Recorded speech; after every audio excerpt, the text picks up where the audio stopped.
So, for this activity, you are going to be able to physically perform recombination or crossing over, and it's a great way to really understand this concept. All you need is a piece of paper, some pens.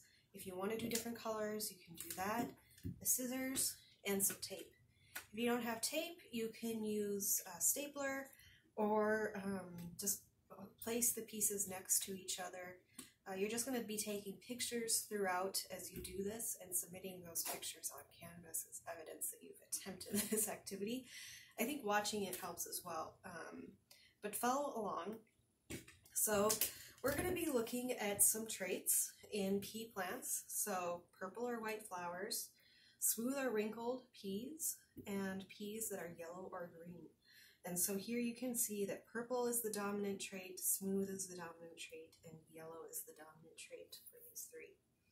So the first thing you're going to do with your piece of paper is you are just going to cut out chromosomes, right? So I'm just going to draw so that you can see easily kind of the shape. But as long as it is rectangular-ish and kind of long, you're good to go. And so you want to cut out 4 of these.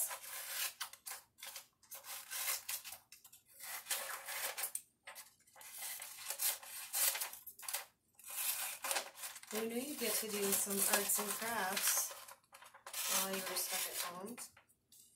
Okay. 1, 2, 3. I've seen variations of this using like gummy worms or licorice, which would be totally cool, except I don't want to force anyone to go to the grocery store just to do this homework. Alright, so you're going to start out with, you just need 2 for now, so you can set the other 2 aside.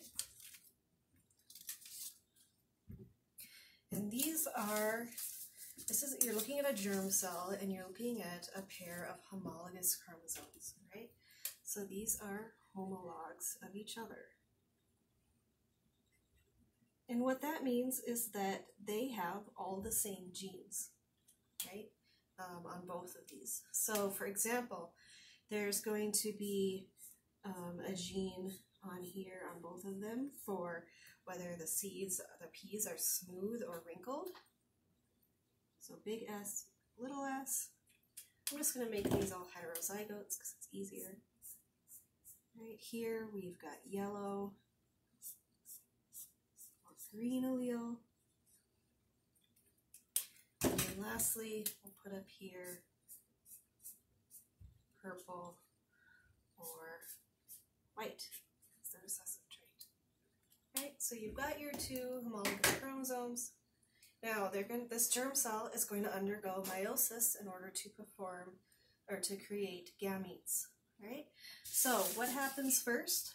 Before meiosis can begin, we have DNA duplication. So each of these are going to get copied. So you can separate them. And now we're going to take our other 2 chromosomes and just lay them next to each other. Right? Now, this duplicate of this homolog is called what? It is the sister. Right? So these are sister chromatids, and these are sister chromatids. Now, these are going to connect at the centrosomes. So you can use a little piece of tape.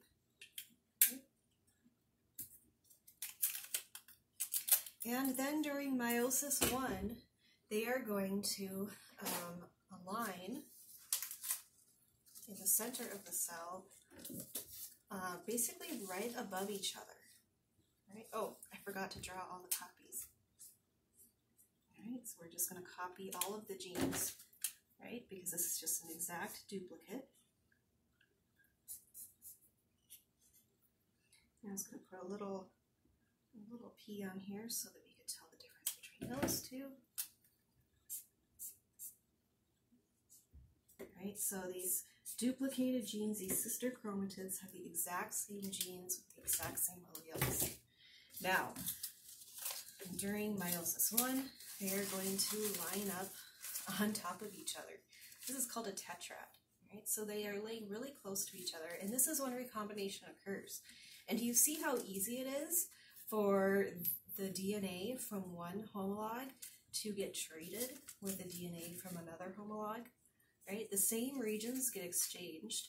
They're really easy to exchange because they have the same sequences on either side of this gene. And so let's go ahead and perform crossing over. So let's do it on this end, all right? We are going to cut just on this, these two chromosomes right here, and we're just going to exchange them. Right, ta-da, crossing over has happened. So this would be one of the spots in which you would want to take a picture after you've done this. Now, at the end of meiosis 1, we have 2 cells, and you can see now that we've got some new combinations. Originally, you could have, let's write them out, you could be purple with smooth P's that are yellow, or you could be here white with wrinkled P's that are green. Those are the only 2 options, but if you don't have a genetic recombination. Now we've got some new combinations here. See how we have, oh, for goodness sakes, I missed one.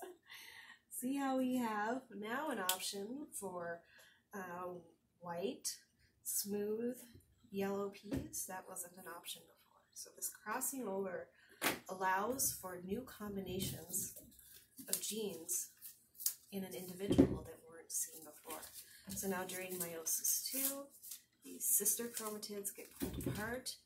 Imagine these are now 1, 2, 3, 4 cells. And now we've got some new combinations that can be passed down in the gametes. All right? So the last thing that I want you to see in here is something to do with how scientists map genes on the genome. So in order to find out where these genes are on the genome, they can look at how frequently different traits are passed down together. Right? So what I mean by that is, let's say, for example, let's do this again. Right? So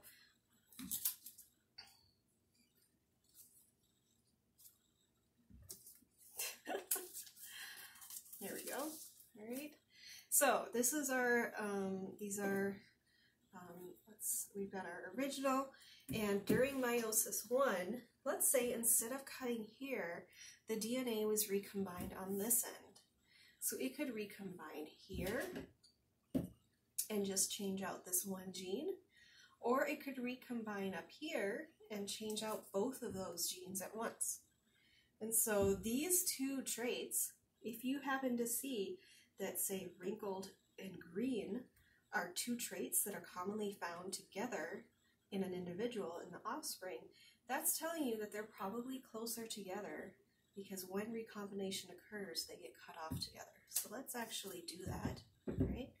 So we're going to have meiosis 1. They're going to be right on top of each other, and we're going to have recombination occur here.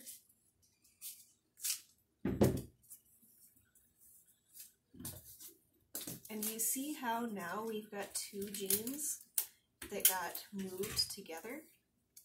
And this is more likely to happen between with these 2 genes being crossed over together than say, with these 2 genes. So then ultimately, these come apart, right? We've got the first meiosis 1 division, and then we have meiosis 2, we have our 4 gametes. So that is how scientists are able to find out where genes are on the chromosome.